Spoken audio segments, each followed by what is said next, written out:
ठाकरे गटाचे 8 आमदार आमच्या संपर्कात, आमदारांची लवकरच मुख्यमंत्री शिंदेंशी भेट घडवणार। उदय सामंतांचा मोठा दावा, तर 8 नाही 80 आमदार संपर्कात असतील, संजय राऊतांचं उपरोधिक उत्तर। रत्नागिरी सिंधुदुर्गची जागा शिवसेनेचीच, उदय सामंतांचा मोठा दावा, तर उमेदवारीबाबत किरण सामंतांनी भावनेच्या भरात पोस्ट केल्याची माहिती। रत्नागिरी सिंधुदुर्गात नारायण राणे विरुद्ध विनायक राऊत हाच सामना हवा, ठाकरे गटाचे खासदार संजय राऊतांचं आव्हान।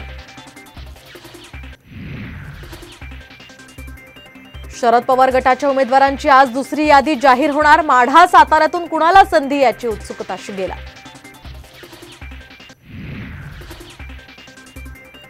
भाजप खासदार उन्मेष पाटलांचा उद्धव ठाकरे गटांमध्ये प्रवेश, तर भाजपमध्ये बदलाचं नाही तर बदल्याचं राजकारण सुरू असल्याची टीका।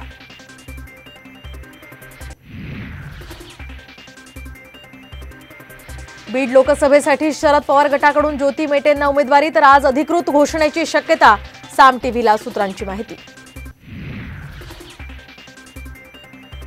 शेकडो समर्थकांसह शिंदे गटाचे खासदार हेमंत पाटलांचं वर्षा बंगल्यावर शक्ती प्रदर्शन, हिंगोलीवर भाजपनं सुद्धा दावा केल्यानं वाढली धाकधूक।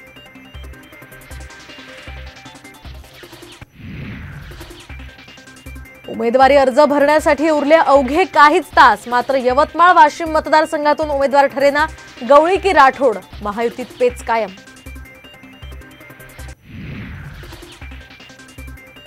मेरिटच्या आधारावर नाशिकची जागा आम्हाला मिळावी, शिंदेंच्या भेटीनंतर हेमंत गोडसेंची प्रतिक्रिया, तर गोडसे संपर्कात असल्याचा ठाकरे गटाचा दावा। आणि बारामतीत वंचित बहुजन आघाडीकडून सुप्रिया सुळेंना जाहीर पाठिंबा, सुळेंनी मानले प्रकाश आंबेडकरांचे आभार।